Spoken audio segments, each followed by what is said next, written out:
Bonjour à tout le monde. Émilie Tuguier, M. Dubourg, Emmanuel, hein, oui. Je vais commencer par citoyen. Véronique, Azedine qui est là, vous êtes nombreux là ce matin. Je trouve que c'est une très belle initiative, ce genre de rencontre citoyenne.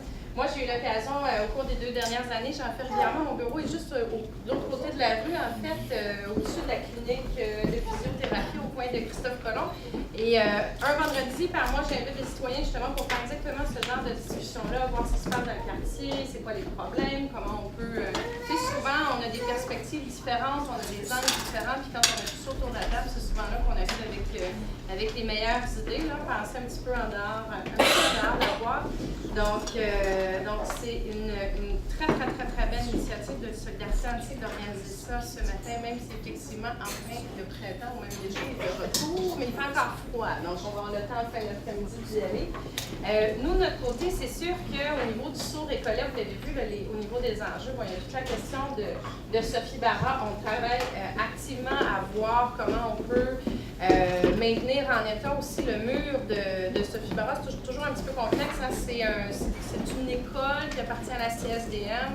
La CSDM a ses priorités aussi en termes d'argent à investir. Le mur, des fois, bon, c'est pas dans le haut de la priorité parce qu'il y a des écoles qui sont en bien piètre état. Il y a la question de l'annexe aussi. Donc, on essaie de voir si on pourrait pas en faire une reconnaissance au niveau du patrimoine du Québec. Je pense que tous les éléments sont là pour que ça arrive et que ce soit soutenu par le ministère de la Culture au lieu d'être soutenu par une commission scolaire. Je pense que c'est ce qui fait beaucoup de sens. Et donc, tout ce quartier-là, il y a l'église à Visitation aussi qui est juste à côté. Vous avez vu, là, on vient d'investir 50 000 $, ce qui est très peu pour le moment. Mais le gouvernement a déjà annoncé 800 000 $ pour la rénovation complète de cette église-là, qui est la plus vieille église encore debout à Québec, et qui est à Montréal, en fait, et qui est un de nos joyaux du quartier. Il ne faut pas s'en cacher, il faut en être bien fiers. Donc, on le soutient aussi bien que l'on peut. Et sur ce, je ne prendrai pas plus de temps parce que c'est à vous qu'on veut laisser la parole, c'est vous qu'on veut entendre. Donc, on a bien hâte de voir ce qu'on va ressortir de cette journée.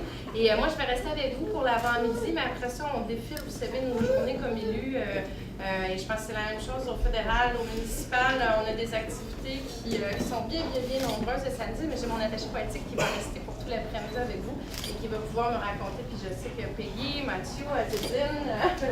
Gravel, Mme Thibault vont se faire un plaisir également qu'on se fasse un retour là-dessus et qu'on voit aussi comme élus comment on peut supporter toutes les idées qui vont avoir émergé de cette journée.